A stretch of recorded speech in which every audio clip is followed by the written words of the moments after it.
Pendwa wafuatiliaji wa St. Anthony Media, karibu katika kipindi hiki kinachohusu miito mitakatifu ndani ya kanisa takatifu. Mimi ni Padre Simon Chakusaga, mkurugenzi wa miito Jimbo Katoliki la Tanga. Tunapoongelea miito mitakatifu, kwanza kabisa lazima tutambue ukweli kwamba wito ni sauti ama mwaliko hasa wa Mwenyezi Mungu kwa kijana ili kusudi aweze kuishi maisha ya namna fulani.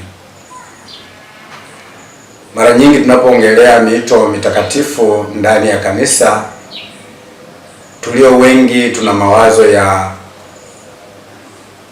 upadri na utawa, na mtazamo wetu unaishia hapo kwamba hiyo ndio miito mitakatifu ndani ya kanisa. Lakini wakati mwingine tuna mtazamo mpana ambao haueleweki vizuri kwa baadhi ya watu. Kwa kweli, miito mitakatifu ndani ya kanisa ni mwaliko wa kila mbatizwa kuishi maisha ya namna fulani, na tunaweza tukaainisha miito ya namna 4 kama sio 5. Kwanza kabisa kuna ule wito mama.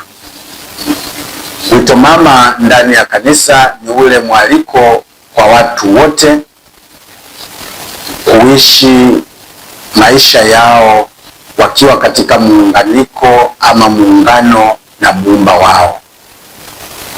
Tukisoma katika Injili ya Mathayo sura ile ya 5 kuanzia aya ya 48, tunapata mwaliko huo wa watu wote kwamba iweni watakatifu kama Baba yenu wa mbinguni alivyo mtakatifu. Kwa hiyo kumbe tuna wito mama, ama wito wa kwanza ni ule wito wa kuwa watakatifu.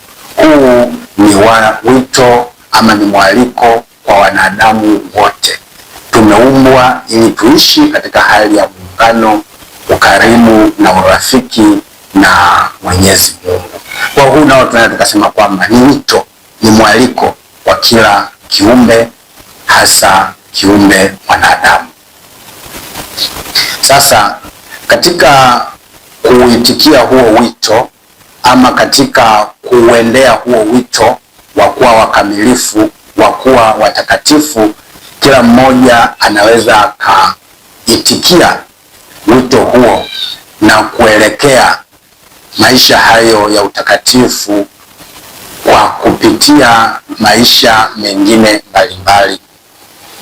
Na hapa ndipo tunapokuja kugusa sasa miito mitakatifu katika kanisa, ambapo kimsingi tutaongelea wito wa ndoa takatifu, wito wa upadre, yani daraja takatifu ya upadre, pamoja na maisha ya utawa.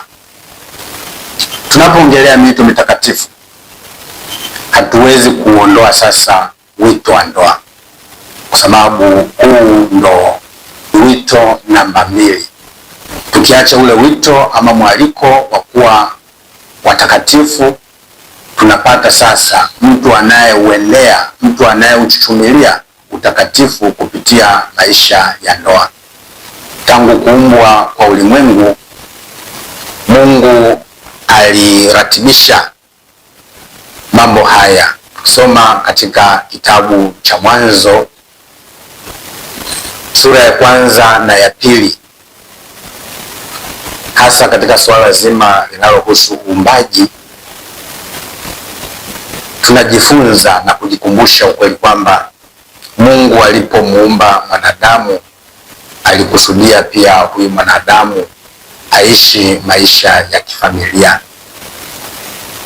Na ndio maana baada ya kumuumba Adamu, Mungu akaona kwamba pamoja na vyote alivyokuwa navyo, bado Adamu kuna kitu alikuwa anakosa. Na ndipo katika kitabu hicho cha Mwanzo sura ya 2 kuanzia aya ya 18 Mungu anaasisi ndoa takatifu. Sasa yeye mwenyewe anatamka ama anasema, si vema huyu mtu awe peke yake, nitamfanyia msaidizi wa kufanana naye. Na tukirejea nyuma katika kitabu hicho cha Mwanzo sura ya 1 aya ya 26 tunakutana na maneno hayo ya na tumfanye mtu kwa sura yetu na kwa mfano wetu. Lakini baada ya hapo tunaambiwa kwamba Mungu alimuumba mwanadamu, aliwaumba mtu mke na mtu mume. Na baada ya kuwaumba, Mungu akawabarikia, akawaambia, zaeni mkaongezeke, mkaijaze nchi na kuitiisha. Kwa hivyo kumbe mwanadamu huyu ambaye anaitwa kuishi katika hali hiyo ya muungano na Mwenyezi Mungu, huyu mwanadamu anayealikwa kuiga utakatifu wa muumba wake, anaitwa ashiriki katika kazi ya uumbaji wa Mungu kupitia maisha matakatifu ya ndoa takatifu. Kwa anaitwa katika muungano huo wa mapendo, yeye pamoja na mwenzi wake. Kwa hivyo kumbe watu hawa nao wanaitwa wenye maisha ya ndoa, wanaitwa wanapouendea utakatifu, lakini wanauendea utakatifu kupitia maisha ya ndoa. Kumbe vile wanavyoyaendesha maisha yao ya ndoa ndivyo ambavyo wakati huo huo wanauchuchumilia sasa huo utakatifu ambao tumesema ni wito wa kwanza. Katika wito huu sasa wa ndoa ndipo kuzaliwa miito mingine mitakatifu ndani ya kanisa, yaani wito wa upadri pamoja na ule wa utawa, kama ambavyo tumedokeza tangu awali kwamba wito ama miito ni mwaliko kwa mtu kuishi maisha ya namna fulani. Ndio maana kuna huo mgawanyo sasa wa hiyo miito, kama ambavyo tumejaribu kuidokeza.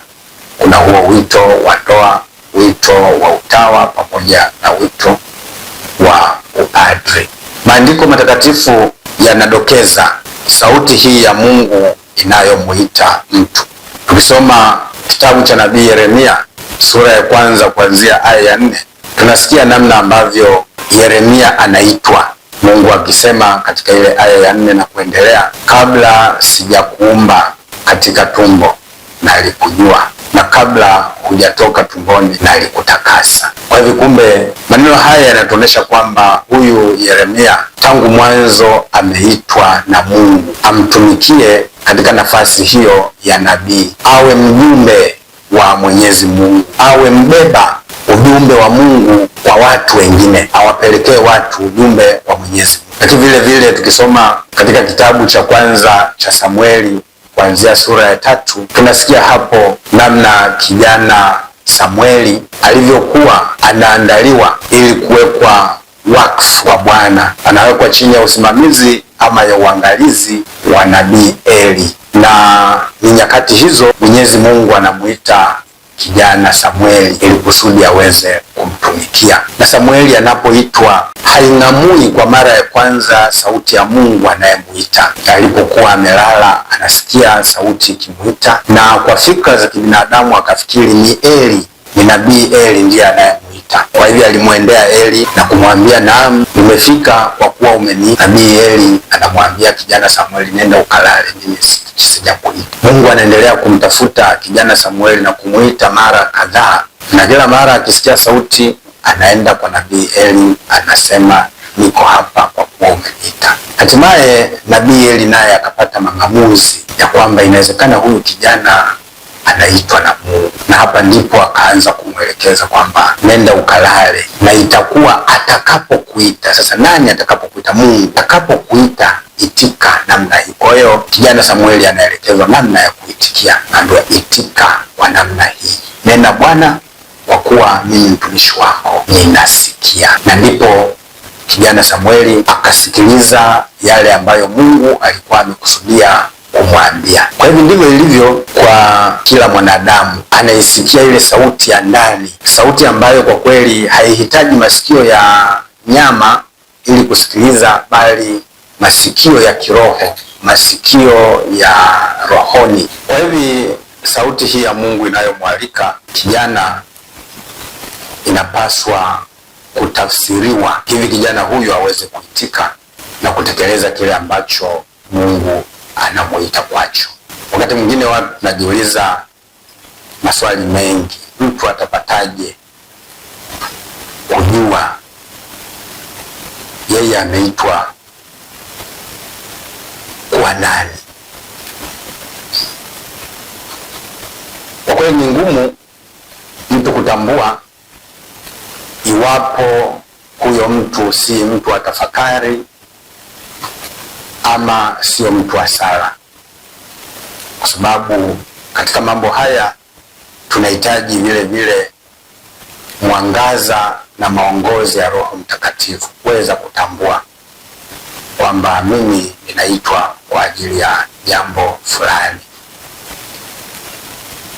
Lakini jambo la awali la kulitambua mapema ni hili kwamba tunahitaji maongozi ya watu wengine. Ndio maana hata kijana Samueli alipelekwa kwa nabii Eli ili kusudi huyu aweze kumsaidia kuisikia na kuitambua sauti ya Mungu anayemuita. Kwa hivyo wakati mwingine mtu binafsi anaweza akawa anausikia ule mwaliko ama ile sauti inayomuita, lakini akashindwa kung'amua moja kwa moja. Lakini hata hivyo wengine wanaweza wakasaidia kumwambia, wewe, tunavyokuona ni kama una maelekeo haya, ingawa haifai kufanya kitu ama kuitika kuingia kwenye maisha fulani kwa kigezo tu kwamba fulani anaona kwamba mimi ninaweza nikawa padre mwema, mimi ninaweza nikawa mtawa mwema, mimi ninaweza nikawa mwanandoa na mwanafamilia mzuri. Watu wanaona hivyo, lakini sisi wenyewe lazima tuwe na msukumo wa ndani, kwa sababu ni sisi wenyewe ndio tunaoitwa.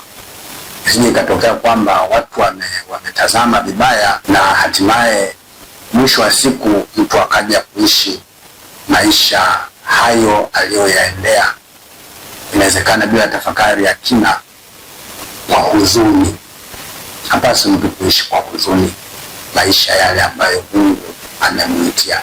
Kwa namna ya kutambua wito ambao mtu ameitwa na Mungu, kwanza kabisa ni kumwomba Mungu mwenyewe aangaze dhamiri, aangaze utashi, aangaze akili, aangaze moyo, ili kusudi uweze kutambua kwamba hiki ndicho Mungu alichoniitia.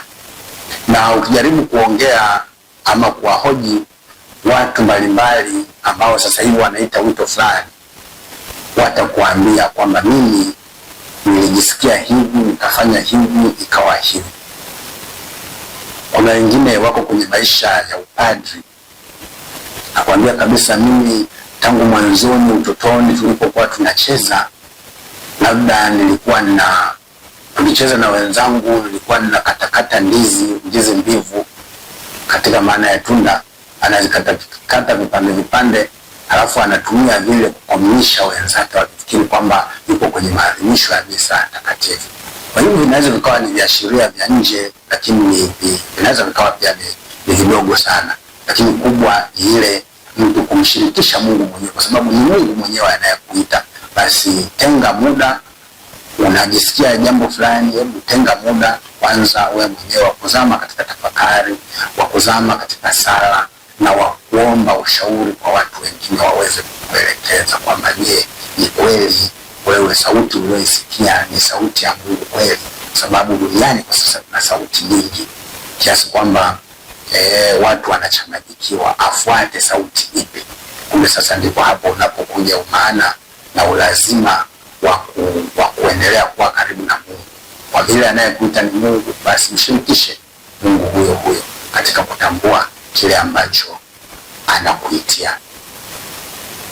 Wakati mwingine tunakutana na vijana anakuambia, mimi labda ninapenda kuwa padri, ninapenda kuwa mtawa, lakini labda wazazi wangu, walezi wangu wamenizuia kwa sababu mbalimbali, hawataki. Nadhani kwa wazazi na walezi wanapaswa kuruhusu mapenzi ya Mwenyezi Mungu yafanyike. Bila shaka kila mmoja wetu anahitaji huduma ya mapadri. Kila mmoja wetu anahitaji huduma ya watawa. Sasa kama si watoto wetu, si vijana wetu wa kike na wa kiume wanaoingia katika maisha hayo, tunatamani sisi tuje tuhudumiwe na mtoto wa nani? Nasikia ule mwaliko katika maandiko matakatifu, mavuno ni mengi lakini watenda kazi ni wachache. Na tukapewa mwaliko, basi muombeni Bwana wa mavuno apeleke watenda kazi shambani mwake. Yesu, tunapoomba unamuomba Mungu apeleke wafanyakazi shambani mwake, wakati wewe unazuia wakwako wasiende. Sidhani kama hiyo itakuwa ni sala. Yaani utakuwa unadanganya. Hautekelezi kile ambacho maandiko matakatifu yanatualika sisi kwa pamoja. Kwa sababu ni mwaliko wa pamoja. Ombeni, muombeni, kwa kuwa tayari mavuno ni mengi, wapo wengi wenye uhitaji, lakini wahudumu ni wachache. Sasa muombeni Bwana wa mavuno apeleke watenda kazi shambani mwake. Wakati huo wewe ni mzazi, wewe ni mlezi, unaendelea kuwazuia vijana wa kike na wa kiume wasiingie ama wasiendee maisha haya ya wakfu, maisha ya upadre na utawa. Hii nadhani litakuwa ni kosa. Nadhani hili pia litakuwa ni kinyume na maagizo ya Mwenyezi Mungu, kwa sababu unapofanya hivyo na kumfanya labda kijana huyu auendee wito unaofikiri wewe ni mzuri ama ni bora kwake, na wito huo akawa sio kweli aliyoitiwa, ataenda kuishi kwa huzuni maisha yake yote, kwa sababu ni ngumu mno kwa mtu kuishi wito ambao sio wa kwake, wito ambao ameupora. Haiwezekani. Itakuwa ni mateso, ni mateso, ni mateso. Kwa hivyo kumbe, ili watu waishi kwa amani, ili watu waishi kwa furaha, ili watu waishi wakiwa na upendo na ukunjufu wa ndani, wawe katika mwelekeo sahihi, waishi yale maisha ambayo ni kweli hayo ndio Mungu aliyowaitia wayaishi. Lakini maisha kinyume na hayo siku zote itakuwa ni majonzi. Ili kumbe tunahitaji wazazi, badala ya kuwa wazuiaji, wawe waelekezaji wa watoto wetu hawa. Tuwashauri hawa vijana, lakini tusiwalazimishe. Ndio maana siku hizi wapo vijana wengi wanaingia seminari. Ukienda seminari ndogo unakutana na vijana wengi kweli, lakini wakishaanza kufikia form 4 ama kidato cha 4 tuseme, wanaanza kupungua. Wanaotamani kurudi kidato cha 5 na cha 6 seminari, idadi inakuwa ndogo, na wakati mwingine hakuna. Tunaweza kwambia bwana, gharama za seminari ni kubwa, lakini hebu ufikiri kwamba gharama za seminari, kama ameweza kusoma kidato cha kwanza mpaka kidato cha 4 kwa gharama ile ile na amefanikiwa kuhitimu na wazazi wamelipa hiyo ada, iweje washindwe kwa miaka miwili ya kidato cha 5 na kidato cha 6? Kwa unaona wazazi wanaanza kuleta visingizio. Vijana hawa wamefaulu, vijana hawa wamepata elimu, sasa waende mahali pengine, na wazazi wanataka vijana wetu, tunatamani sasa waje wawe madaktari, waje wawe maaskari, waje wawe mahakimu, lakini hakuna udaktari mzuri kama kuwa daktari wa roho za watu, kama kuwa mganga roho za watu, kwa sababu padre ni tabibu wa kiroho. Yeye anaponya roho ya mtu, roho iliyopondeka, roho iliyojeruhiwa kwa dhambi, roho inayopitia mkato wa tamaa na haya yote. Kwa hiyo kupitia huduma ya padre huyu mtu anaweza akapata faraja. Kwa kumbe ni bora zaidi kuwa padre. Inawezekana ukawatibu wengi zaidi kuliko ambavyo unatamani kuwa daktari kisayansi, kwa daktari wa kisayansi. Kwa hiyo wito wa upadre na wa utawa ni wa msingi kama vile ilivyo kwa wito wa ndoa. Lakini tunapoendelea kuongelea kupanua wigo wa wito ama miito, tunaweza kuona kwamba kuna hata taaluma fulani zilichukuliwa kama ni taaluma za wito. Zamani taaluma kama ya ualimu, mtu anayefanya kazi ya ualimu, ilijulikana kwamba kazi ya ualimu ni kazi ya wito, ni kazi ambayo inahitaji sadaka, ni kazi ambayo inahitaji majitoleo, ni kazi ambayo inahitaji uvumilivu wa pekee, kwa sababu ni kupitia kazi hiyo tunaanza sasa kumjenga huyu mtu katika hatua zake za awali, aanze kujenga ufahamu, uelewa wa mambo mbalimbali. Sasa ukikosea katika kumjenga huyu mtoto katika hatua hizo za awali, bila shaka tunaitengeneza jamii ambayo si rafiki, jamii ambayo si rafiki. Kwa hiyo kumbe kazi ama taaluma ya walimu ya wito tofauti ama kinyume na taaluma hiyo ama kazi hiyo kwa nyakati zetu. Ni kazi tu, ni ajira tu. Watu wanaingia kwenye ualimu kwa sababu ualimu ni ajira.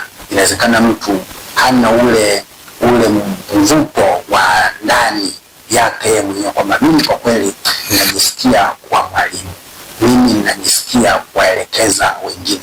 Taaluma kama ya utabibu, udaktari, unesi, hizi zilitazamwa tangu mwanzo kwamba ni taaluma za kiwito, kwa sababu huduma ya kwanza ama faraja ya kwanza ya mgonjwa anapofika hospitalini ama katika kituo cha afya sio zile dawa anazozipata, namna hata anavyopokelewa. Mtu anafika pale mahali pa kupatia huduma, anapokelewa kwa upendo, anaona hapa nipo katika mikono salama, anaelekezwa, anatulizwa. Inawezekana anapitia hali ya maumivu makali, lakini namna ile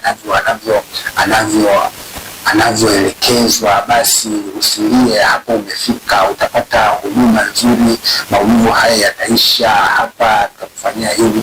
Lakini kinyume na hapo, mtu anaenda anakutana na daktari au anakutana na nesi. Huyu nesi badala ya kumfariji huyu mtu ambaye yupo katika hali ya maumivu, anaanza kumtusi, anaanza kumfokea, anaanza kumfanyia mambo yasiyoelezeka. Sasa inakuwa ni maumivu juu ya maumivu. Kwa hiyo kumbe hata wakati mwingine tunapoongelea miito, tunaweza tukagusa kwamba hata kuna wito wa mtu kufanya kazi fulani. Unamuona mtu fulani hivi anawatendea wenzake, kwa sababu huyu badala ya kuwa nesi angekuwa askari. Kama askari ndio wanatoa amri, ndio wanafoka, ndio wanafanya hivi. Sasa unamuona mtu huyu ni mwalimu.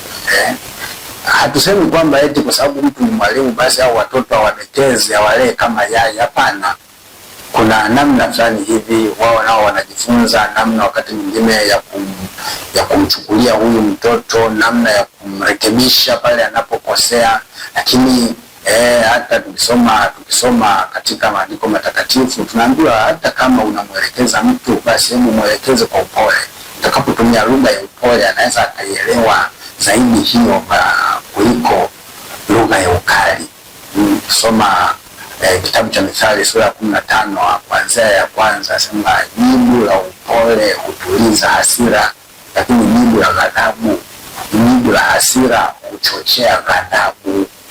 Kwa hivyo mtu anapokuchukulia kwa upole, hata kama umekosea, lakini anakuelekeza kwa upole, na wewe unapata nafasi ya kuja, kumbe ni hapa. Lakini unamkuta mtu amekosea, alafu mtu mwingine anakuja, badala ya kumwelekeza vizuri, anaanza kumfokea kama kwamba amekusudia kukosea.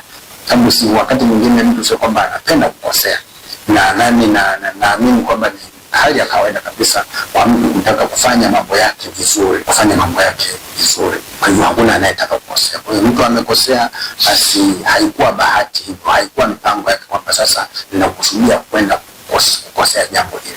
Inatokea kwamba mtu amekosea, basi wakati mwingine kumchukulia kwa namna hiyo, katika udhaifu wake, katika ubinadamu wake. Kwa hiyo niendelee kutoa wito kwa wazazi, walezi, kutoa ushirikiano wa pekee wa kusaidia kuanzia katika ngazi ya familia, kuwaelekeza hawa watoto wasielekezwe tu kwamba wewe ukikua utaolewa, wewe ukikua utaoa, wewe ukikua utakuwa baba wa familia, wewe ukikua utakuwa mama wa familia. Tuanze kuwaelekeza kwamba kuna uwezekano wa kufanya kitu kingine na ambacho pia inawezekana ni bora zaidi. Kuwaelekeza kwamba kuna maisha ya upadri, kuna maisha ya utawa, ili waanze kujiandaa kwa hayo pia. Leo hii si bahati kwamba katika jamii zetu zilizo nyingi hakuna maandalizi ya vijana ama watoto tangu awali kwamba wanaenda kwenye wito fulani. Zamani wenzetu waliwaandaa vijana, labda kama ni wa kiume wanaingia kwenye chama cha Mtakatifu Alois Gonzaga, huku wanaanza kujifunza tunu zile za kiinjili, fadhila za Kikristo, fadhila za kiutu, wakimuiga Mtakatifu Alois Gonzaga. Na binti wanaanza kuingia kwenye chama cha Bikira Maria, kwamba nao wanajiandaa kwamba wana wajibu wa kuja kutekeleza katika kanisa, si tu kupitia maisha ya ndoa na familia, lakini kupitia maisha hayo sasa ya upadre na utawa. Vijana, watoto waandaliwe ili kusudi tuweze kupata watenda kazi bora, wenye ufahamu, wenye upendo, wenye mang'amuzi ya kina katika miito hiyo mitakatifu. Basi kwa hayo machache ambayo tumejaliwa kuyaeleza, ni shukuru kila mmoja ambaye ametenga muda wake kusikiliza hiki ambacho tunakisema, si kwa ajili ya jimbo la Tanga, lakini kwa ajili ya ulimwengu mzima, sababu mtu hawi padre kwa ajili ya jimbo tu mahalia. Padre ni wa kanisa, mtawa ni wa kanisa. Kwa tunakuwa kwanza wana kanisa na wana wa Mungu, kabla ya kuwa inawezekana mimi ni wa jimbo fulani, mimi ni wa shirika fulani. Kwa hiyo tuendelee kumwomba Mwenyezi Mungu atujalie watenda kazi katika shamba lake. Tumsifu Yesu Kristo.